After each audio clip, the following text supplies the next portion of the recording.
वंदे गुरूणां चरणारविंदे संदर्शितस्वात्मसुखावबोधि जनस्य ये जांगलिकाय माने संसार हालाहलमो शांतये. हरी हरी हरी. आज आपण भगवद्गीतेचा 13वा अध्याय त्याचा थोडासा परिचय करून घेणार आहोत. मोठा अध्याय आहे, ज्ञानकांडाचा अध्याय आहे. 12व्या अध्यायाच्या श्रेयोही ज्ञानम तिथून जी सक्षण ज्ञानकांडाची सुरू झाली तर 13, 14 आणि 15 इथपर्यंत संबंध ज्ञानकांड आलेला आहे. तर 13वा अध्याय हा पूर्ण अध्याय असं म्हटलेला आहे. त्याचं नाव आहे क्षेत्रज्ञ विभाग योग. तर ह्याच्यामध्ये काय म्हटलेलं आहे तर पहिल्यांदा क्षेत्र म्हणजे काय याचं सांगितलं. देहाला क्षेत्र म्हणतात आणि ह्याला जो जाणतो त्याला क्षेत्रज्ञ म्हणतात. देह हा वरचा त्यात असणारा जो आहे त्याला क्षेत्रज्ञ म्हटलेला आहे. आणि त्याला त्यांनी मग प्रश्न विचारलाय, क्षेत्र कसं आहे, त्याच्यातले विकार आहेत, कुठून काय आहे हे असं सांगताना त्यांनी पुढच्या 2-3 श्लोकामध्ये 5 भूते, अहंकार, बुद्धी, मूळ, अव्यक्त, मन, दशेंद्रिय 5 विषय, द्वेष, सुख दुःख, चेतना, इच्छा, धृती, संघात असे सगळे घेतलेत. त्याच्यामुळे मग भूते, अव्यक्त, बुद्धी, अहंकार, मन असे अनेक विषय घेऊन ते 36 तत्वांचं क्षेत्र बनलेलं आहे असं सांगितलंय. कशाचं बनलं तर 36 तत्व.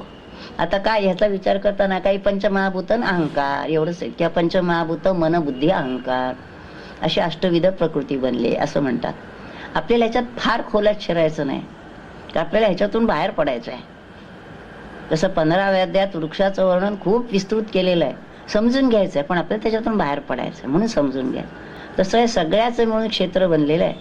आपण पहा नाही किती अगदी त्याच्यामध्ये त्यांनी पंचज्ञानेंद्रिय, त्याचे विषय, कर्मेंद्रिय, इंद्रिय वृत्ती सगळं काही घेतलेलं आहे. पण क्षेत्रज्ञ जर असेल तर याला मग किंमत आहे. ते सगळं आहे पण क्षेत्रज्ञच नाही, शून्य. त्या कशालाच काही किंमत नाही. बलवान आहे, त्याला काय रेसलर का काय म्हणतात तो तसा आहे, बुद्धिवान आहे, आपण क्षेत्रज्ञच नाही, काही किंमत नाही त्याची. पण हे कळण्यासाठी असं असं क्षेत्र आहे म्हणून त्यांनी त्याचं वर्णन केलंय. आणि पुढे मध्ये सांगितलंय की क्षेत्र आणि क्षेत्रज्ञ. 6व्या श्लोकापर्यंत त्यांनी याचं सगळं वर्णन सांगितलंय. चेतना, धृती, इच्छा, संघात असा 36 समुदायांचा संघात असं नाव दिलेलं आहे आणि त्याला क्षेत्र असं म्हटलेलं आहे. आता 7व्या श्लोकापासून ते काय सांगतात की ज्याला ज्ञान झालं, हे ज्ञान म्हणजे बाहेरचं ज्ञान नव्हे, सायन्स नव्हे, ज्याला आत्मज्ञान झालं त्या ज्ञानी पुरुषाची लक्षणं काय ते सांगत असताना त्यांनी 7, 8, 9, 10, 11 या 5 श्लोकावर त्यांनी विवरण केलंय. ते मी थोडंसं आज बघणार आहे. बघा आता. नमस्कारुनी केला कोणी गदिमान सन्मान, तरी मरण ते गमय तयाती अमानित्व हे जाण. अमानित्व कशाला म्हणायचं?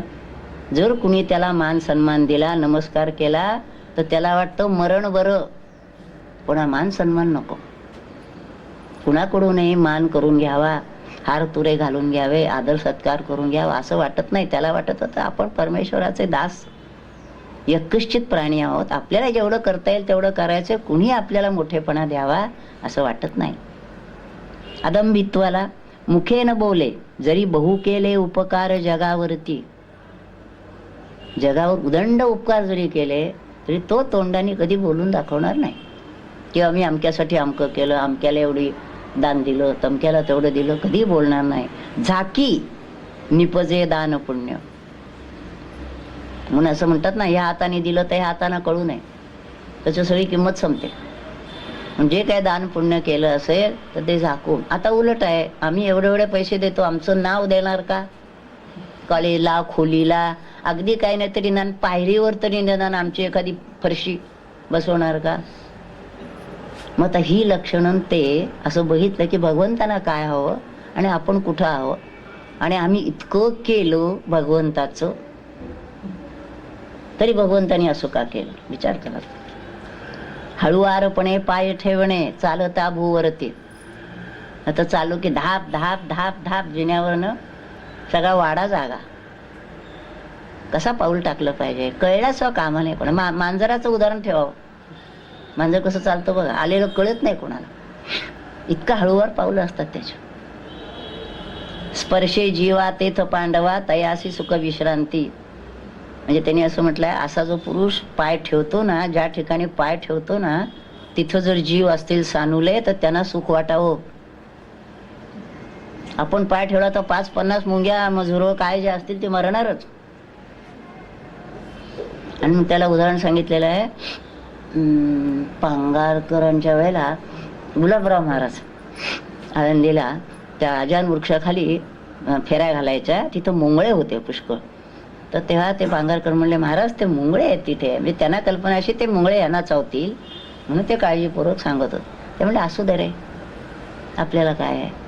त्यांनी सगळ्या फेऱ्या घातल्या पण एकही मुंगळा चिरडला नाही. आपण असतो तर विचार करा.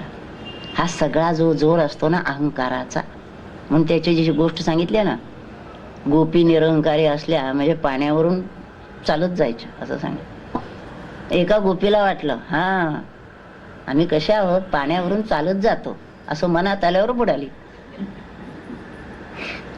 म्हणजे मला अहंकार नाही हे म्हणणं अहंकारातच आलं. बघा, स्नेह पाझरे पुढा अक्षरे धावती तया मागे.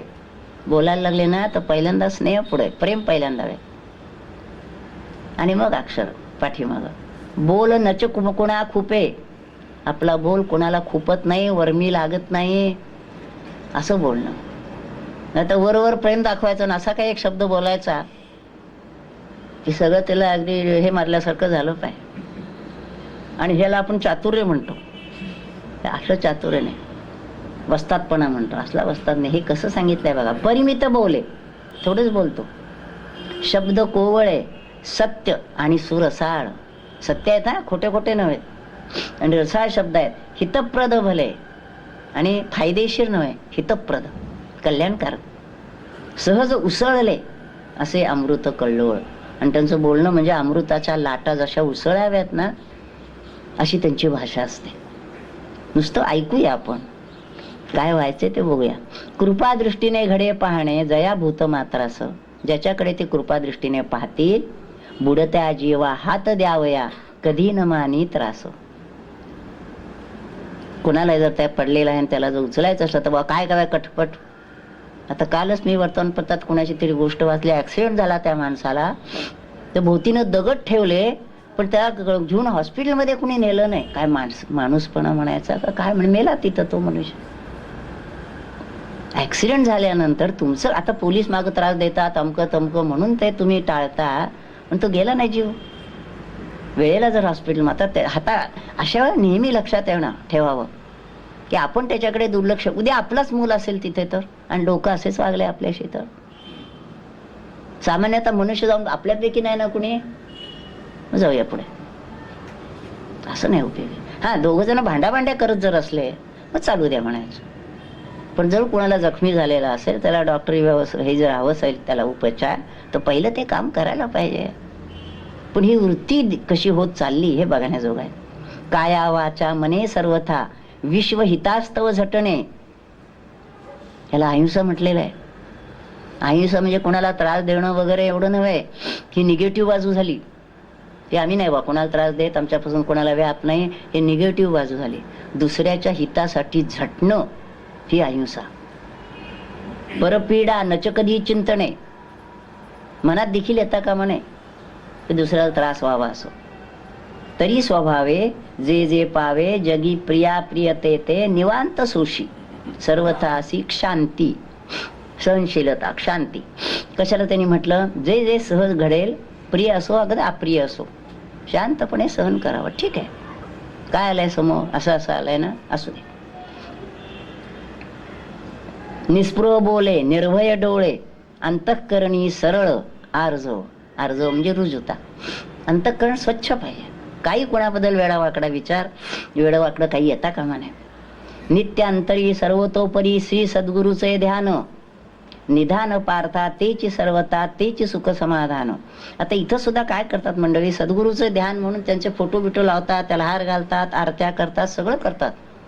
पण सद्गुरूंचे गुण आपण मिळवायला पाहिजेत हे लक्षात येतच नाही. ते कसे होते, ते जर सद्गुरू असतील तर ते सद्गुरू झाले कसे, त्यांनी साधना केली कशी, त्यांच्या भोवती एवढे लोक गोळा झाले, तो बुवा महाराज नसावेत, नसले तर सांगते. त्यांची करुणा कशी, प्रेम कसं, शांती कशी, सर्वांसाठी झटत कसे होते, ह्या गोष्टी आपण लक्षात घेऊन त्या आपल्यात आणायचा प्रयत्न केला पाहिजे. गुरुदेव पिता गुरुची देवता सर्वथैव गुरुमाता नेणे पार्था मार्गे अन्यथा जो गुरुसेवे परता. गुरुसेवेखेरी दुसरा काहीही त्याला विचारच नाही. साधं काय ना, हे माझे गुरु, गुरुनी हे सांगितलंय त्याप्रमाणे मी करणार. डोक्यात अखंड म्हणजे सद्गुरूंना आपण एकदा दर रविवारी किंवा दुसऱ्या एखाद्या गुरुवारी जाऊन भेटायचं आहे. मंगळवारी आमच्याकडे तिथं गुरूंची तिथं हे असते, पुढच्या मंगळवारपर्यंत त्यांचा आपला संबंध नाही. पुन्हा जेव्हा तो वारी येईल त्यावेळेला तयारी करून घेऊन जायचं, काय ओवाळायचं असेल, काय करायचं असेल, बाकी त्यांचा आपला काही संबंध नाही. असं नाही, अखंड डोक्यात तो विचार पाहिजे. न जाय तीर्था, कुठं तीर्थयात्रेला जात नाही. नच धरी व्रता नेम, दुसरे व्रत नेम काही नाही. धर्म नच पाहे क्षणही राहे, गुरु सेवे खेरीज एक क्षण देखील राहत नाही. आणि गुरु सेवा याचा अर्थ नुसते त्यांचे पाय दाबणं, डोकं दाबणं नव्हे, त्यांनी सांगितल्याप्रमाणे करणं, आपल्या ठिकाणी बसून हे सगळं करायचं. अंतरी भला निर्मळ झाला आत्मज्ञाने श्रेष्ठ, बाह्य भागतो कर्मेच दुतो जाण शौचतयेत. शौच म्हणजे शुद्धी. बाहेरच्या बाजूला कर्म, शुद्ध कर्म पाहिजे आणि आतल्या बाजूला ज्ञान पाहिजे. बाहेरच्या बाजूने कर्माने शुद्ध केलं म्हणून त्याला काय काय ठिकाण सोन्याचा कलश आणि आतमध्ये गंगा, असं व्हायला पाहिजे आपल्याला. कुठे भरून गेलो आता. स्थैर्य म्हणजे काय, न ढळे चित्ती जरी उसळती सुख दुःखांच्या लाटा, स्थिर स्वरूपी वृत्ती जाहली ते स्थैर्य नरश्रेष्ठा. काय झालं, त्यांनी सांगितलं की सुख दुःखाच्या लाटा जरी आल्या तरी स्वरूपाच्या निश्चित स्थिर राहिलेलं आहे. त्या वृत्तीमध्ये जरा देखील चंचलता नाही. असं झालं, बरं करायचं त्याला जे काय करायचं असेल. पण ते करायच्या ऐवजी नुसतं डोक्याला होतं, असं कसं झालं, आम्ही इतकं सगळं केलं होतं तरी असं कसं झालं, त्याच्यावरच चर्चा. आता काय पुढं करायचं ते करा, जे झालंय त्याच्यावर. मन जतन करी नित्यांतरी सावधार आहे पूर्ण, काढून घेतो विषयातून येतो आत्मविनिग्रह जाणं. मन परमार्थात सगळ्यात महत्वाची गोष्ट मन. ते मन जतन करी, विषयातून काढायचं आहे आणि अंतरात सावध राहायचं, ह्याला आत्मविनिग्रह म्हणायचं. तिथं काही काही ठिकाणी काय आहे, हे आत्मा हा शब्द मनालाही लावतात, बुद्धीलाही लावतात. प्रत्यक्ष आत्म्याचा विनिग्रह, आत्म्याला संयमित करायचा प्रश्न येत नाही. मनाच्या ठिकाणी शब्द जर गेला तो, तर मनाला आपल्याला संयमित करायचं, इंद्रियाला संयमित करायचं. आता 8व्या श्लोकात म्हणतात मानी वमना समान. वैराग्य कशाला म्हटलंय बघा, मानी वमना समान नाना विषय सर्व ते येथे. कुठलाही विषय असे समोर आले ना अनावश्यक, वमनासारखे वाटतात. म्हणजे किती त्याचा उभं आलेला असला पाहिजे बघा. आणि आपल्याला तर अमकं का वा, लगेच लागली त्याच्याकडे उड्या मारत. स्वर्ग सुख ही ते तुच्छ जया ते वैराग्य असे निरोध. त्याला स्वर्ग सुखाची जरी कुणी हे दाखवलं आमिष, मला नको. ते जाणारच आहे शेवटी. स्वर्ग झाला तरी काय, कल्पांताच्यावर सगळं जाणार आहे. मला ते नको, मला याच्यातून सुटायचंच आहे. मुळे अमरत्वच पाहिजे, मला हे नको. अनहंकार हे मी केले, सिद्धी पावले मजमुळे, अशी अहंता न शिवे चित्ता. हे म्या केले का माझेनी सिद्धी गेले, ऐसे नाही उरले वासने माझी. मी कोण करणार, सारखं लक्षात असं पाहिजे. कोणी जर म्हटलं तुम्ही केलं तर म्हणा मी कोण करणार, तो करतोय सगळं. जन्म मृत्यू ते वार्धक्याचे नाना व्याधी गुणांचे भान राखणे सदा अंतरी तसे दुःख दोषाचे. देह म्हटला की त्याला जन्म मृत्यू जरा व्याधी दुःख या गोष्टी आलेल्या आहेत, त्याचं भान पाहिजे. तरुणपणात आपल्याला जर वाटलं असे कसे सगळे आजारी पडतात, आपल्याला काही होत नाही म्हणू नका. परवाच मला नुसतं मनात येऊन गेलो होतो एक 8 दिवसापूर्वी की बराबर दिवस जात आहेत सकाळच्या स्नान बिन होत आहे आणि ह्याला बसतोय म्हणे, पण उद्याचा येतोय, लगेच उद्याचा येतोय. त्याचं कारण सुखाचे दिवस असले की पटापट जातात. दिवसभर लिखाण व्हायचं, बोलणं व्हायचं, हे ते. आता एक एक दिवस ओढावा लागतो. एक दिवस आल्यानंतर ना मी म्हटलं, किती दिवस झाले हो मला इथे येऊन? ते म्हटलं, काल तर आल्या तिथे. अमुक एक मला झालं नाही बरे दिवसात असं म्हटलं, आलंच ते. तेव्हा असं काहीही म्हणायचं नाही. कशाही गोष्टीचा जरा देखील आपल्याला अहंकार थोडासा जरी आला किंवा मनात जरी तसं आलं, गृहसुत दारादिकी न थारा मोह ममत्वा देणे. गृहसुत दारा असू देत, पण त्याच्यामध्ये ममत्व नको.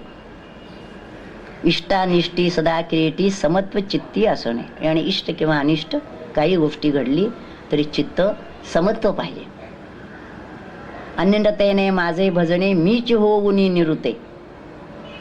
अनन्यतेने मला भज, पण कसं भजायचं? मीच हो आणि मला भज. शिवो भूत्वा शिवम यजेत. आपण आता भजतो तो भगवंत असतो आणि आपण त्याचा दास असतो. पण खरी अनन्यता तेव्हाच येते किंवा जेव्हा आपण तसेच होतो तेव्हा. आणि अन्य जिथं दुसरं कोण नाहीच आहे, एकच एक आहे. आता हाताने समजा काही काम केलं, ते हाताने असं म्हणायचं का, मी किती काम केलं या देहासाठी, असं म्हणणार का? मीच आहे तो. इतकी एकरूपता झाली का? तशी जर झाली असेल तर अन्य तसं व्हायला पाहिजे. बघा, करणे विजनी वस्ती विटूनी बहुजन संमर्दाते. विजनी वस्ती करणे, बहुजन संमर्दाते म्हणजे लोकांचा सगळा जो व्याप आहे त्याला विटून तो ह्याच्यात जाऊन राहतो. म्हणून पुष्कळ संत हे सगळ्या समाजाच्या वागण्याला कंटाळून एकांतात जाऊन राहतात. म्हणतात नकोच, समाजच नको आपल्याला. अध्यात्मी दृढ बुद्धी ठेवणे, आत्मानात्म विवेक. आत्मानात्म विवेक करून जे जाणार आहे अनात्म, जे न जाणार आहे आत्म, त्याच्या ठिकाणी दृढ बुद्धी ठेवली.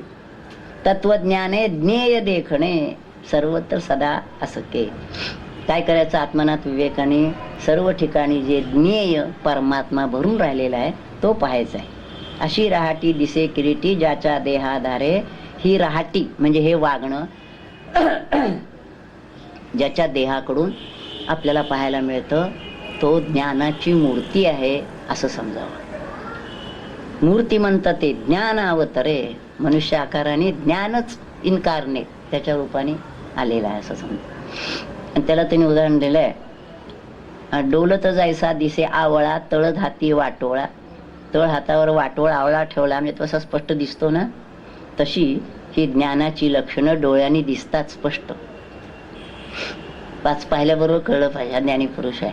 पण आपल्याला ती आधी माहिती पाहिजे. ज्ञानी म्हणजे तिथं काय बाहेर बोर्ड लावत नाही. ज्ञानी आपण जसं MA PhD लावतो तसं अमके अमके संत असं काय ते लिहित नाही. लक्षणावरून ओळखता आलं पाहिजे.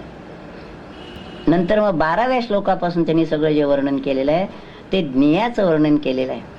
अविभक्त असे, विभक्त असे, विभक्तातला अविभक्त कसा आहे ते पुष्कळ सविस्तर आहे, आपल्याला घेता येण्याजोगं आहे. ते नंतर ते सगळं ज्ञेयाचं वर्णन सांगितलं. त्याच्यानंतर 19व्या श्लोकापासून प्रकृती पुरुष विचार सांगितला त्यांनी.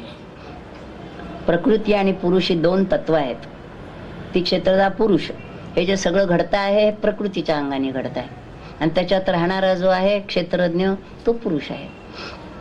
त्यामुळे त्याचं वर्णन सगळं प्रकृती बोलती मूळ सुख दुःखाचे भोग भोगणे हा पुरुषाचा खेळ. इथं पुरुष म्हणजे जीव. आत्मा असेल तर तो सुख दुःखाचा समजा घेतच नाही आपल्याकडे.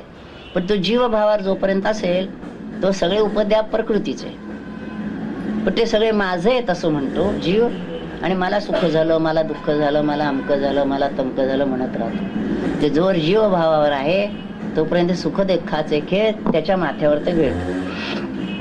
प्रकृती वश असा पुरुष भोगितो प्रकृतीजन्य गुण भोगो. म्हणून हा पुरुष म्हणजे हा जीव कसा आहे, प्रकृती वश झालाय. आपण सगळे तसेच आहोत. म्हणून तर वर्ण खाली आलो. स्वरूपापासून खाली का आलो? तर त्या प्रकृतीच्या नादी लागलो आणि आपलं मूळ स्वरूप विसरलो. संत कसे असतात, स्वरूप स्थितीत असतात आणि तिथं राहून त्या बोधावर राहून जे काही काम करायचं ते करतात. तसं करायला पाहिजे. प्रकृती वश असा पुरुष भोगितो प्रकृतीजन्य गुण भोग शुभाशुभतया जन्म घ्यावया लावतोची गुणसंग.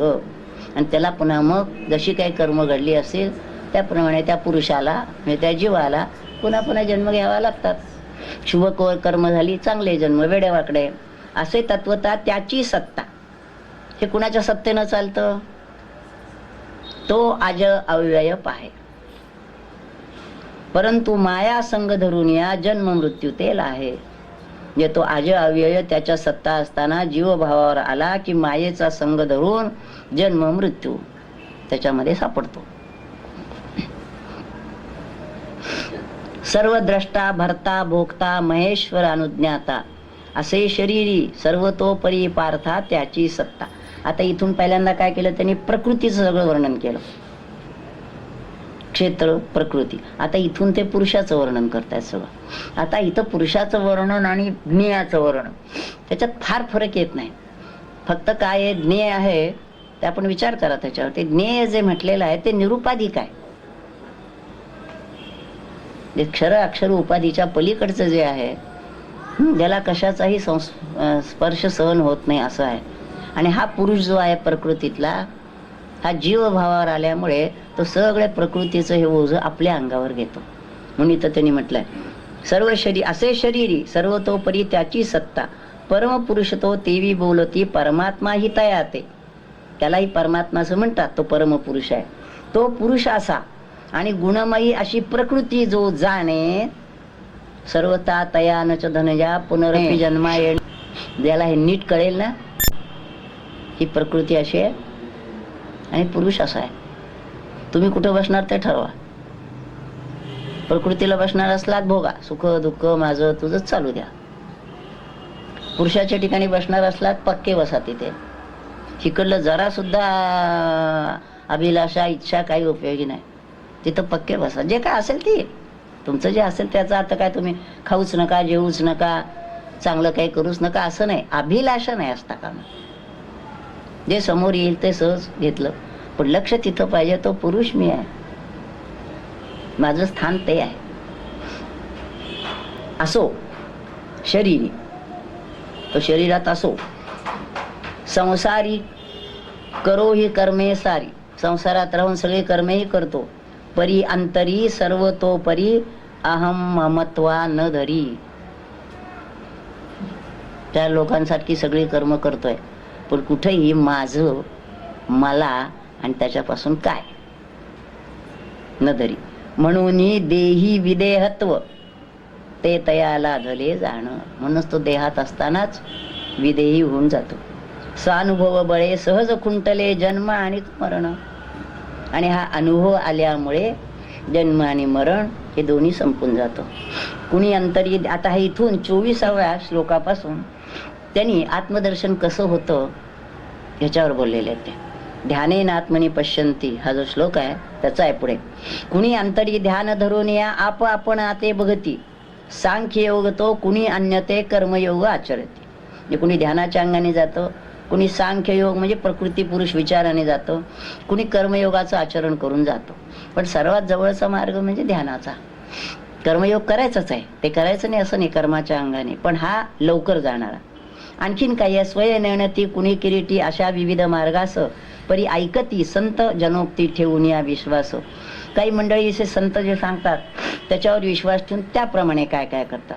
असे सकलही योगी पाहे आत्मरूप अनुभव होते. म्हणजे अशा मार्गाने गेलेले सगळे असतील त्यांना आत्मरूपाचा अनुभव येऊ शकतो. आता पुढे जे सांगितलं त्याने जे जे काही स्थावर अथवा जंकम निपसे ते कशाने होतं? क्षेत्र क्षेत्रज्ञाच्या संयोगाने सगळं विश्व निर्माण होतं. म्हणून 14व्या अध्यायात म्हटलंय त्याने मी पिता महद्ब्रह्म ही माता आणि हे जगदंब रूप हे आमचं पुत्र आहे. 14व्या अध्यायाच्या सुरुवातीला म्हटलंय. तर ते जे ह्याचा अर्थ हा पुरुष आणि ती प्रकृती. नुसता पुरुष काही करू शकत नाही. नुसती प्रकृती जड आहे ती काहीच करू शकत नाही. पण पुरुष आणि प्रकृती जेव्हा एकत्र येते तेव्हा विश्वाचं डगडंबरू निर्माण होत. तरी अर्जुना एकची नाना नाशिवंत भूतात सम अविनाशी ईश्वर पाहे तो ज्ञाता. आता ज्ञाता कोणाला म्हणायचं त्याने? तर सगळे नाशिवंत भूत मात्र आहेत, पण त्याच्यामध्ये सम अविनाशी ईश्वराला जो पाहतो तो ज्ञानी. म्हणजे कसं झालं, या उपाधी माझी गुप्त चैतन्य असे सर्वगत. प्रत्येक कणाकणातून मुंगी माशीपासून चैतन्य आणि त्याच्या हालचाल बघा ना. आपण माणसाकडे बघतो तेव्हा त्याचा स्वभाव, त्याच्या प्रकृती इकडेच लक्ष असतं. मुंगी वगैरे आपल्याशी काही बोलत नाही. हा, झुरळ असतात, मुंगी असतात, पशु पक्षी, त्याच्याकडे बघावं नुसतं आणि बघावं त्याचं जे चैतन्य आहे ना त्याच्यात. बघा ना, कोण आहे ते? तोच आहे परमात्मा. झाडं हलतात, फुलं हे होतात, हे सगळं कोण आहे? कुणाच्या तेजाने सूर्याला तेज आलंय, कुणाच्या तेजाने चंद्र प्रकाशतोय. यत चंद्रमसी यत चाग्नो तत् तेजो विद्धिमामकम. माझंच तेज आहे सगळं ते. गामा विश्वच भूतानी धारयाम ओजसा. ही पृथ्वी धारण झाली कुणामुळे? मी तिथं आहे म्हणून. नाही तर एवढं ओझ, ती पृथ्वी पाण्यात केव्हाच विरघळून गेली असती, गेली नाही. त्याचं कारण मी तिथं आहे म्हणून हे वाचलं की लक्षात येतं कुठं भगवंत कसा व्यापून आहे. आणि सगळीकडे लांब नाही. अहम वैश्वानरो भूत्वा. आणि सर्वस्वच्या हृदय सन्निविष्ट. प्रत्येकाच्या हृदयात मी प्रवेश करून राहिलेलो. आता देवाला बघायला कुठे फिरायचं? सगळीकडे. कन्याकुमारी पासून इकडून तिकडून तिथं देव भेटतो का? तो आपल्या जवळ आहे, इथं त्याला पाहायचं आहे. हिंडायचं कशाला कुठे? पण आधी कुणी सांगणारं भेटत नाही. सांगलं तरी पटत नाही, पटलं तरी होत नाही, कारण रजोगुण असतो. कुणी चला म्हटलं, नाही जाणारच होतंय यात्रेला, म्हटलं जाऊन येऊया. कशा जायचं?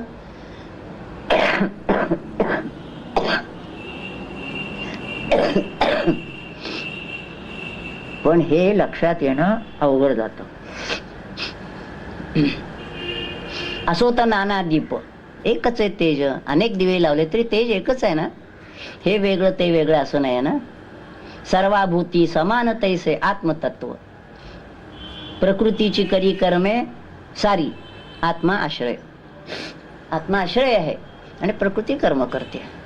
इतकं क्लिअर सांगितलेलं आहे. मी स्वामींना म्हणायची नाही, स्वामी इतकं सगळं स्पष्ट सांगितलेलं असून माणसांना काय कळत नाही, त्यामुळे वाचतच नाहीत. म्हणजे हे वास्तविक लहान वयात वाचायला पाहिजे आणि मग तसं आयुष्य घालवायला पाहिजे. आपण म्हातारपण झाले की मग काय म्हणते गीता म्हणून बघायला वाटणार असो.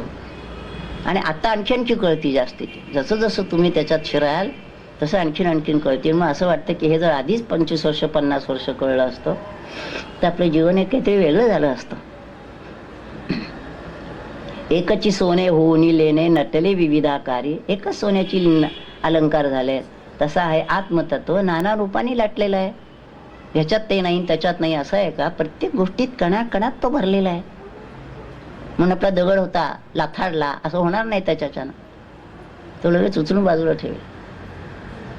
त्याला पाय नाही लावणार आपण. कसं लावणार बरं? म्हणून अनादि निर्गुण अव्यय हा परमात्मा येत. अमूर्त ना अमूर्त म्हणून इथं प्रकृती पुरुष सगळा त्यांनी विचार केला. आणि सगळं करत असताना शेवटी त्यांनी एकच ओमितली, क्षेत्र आणि क्षेत्रज्ञाचा असा भेद ओळखती ज्ञान दृष्टीने प्रकृती लंघुनी ते ब्रह्मत्वा येते. हा जर आपल्याला फरक कळला तर ते प्रकृती उल्लंघून आत्मरूप होतात. आता 13व्या अध्यायात सगळं आलंय. असं प्रत्येक अध्यायात सगळं काही आलेलं आहे. हरि ओम. नमितो योगी थोर विरागी तत्वज्ञानी संत तो सत्कविवर परात परगुरु ज्ञानदेव भगवंत. ओम ओम ईशावास्यमिदं सर्वं यत्किंच जगत्यां जगत् तेन त्यक्तेन भुञ्जीता मा गृदकस्य स्विद्दनम्. ओम शांति शांति शांति. हरि हरि.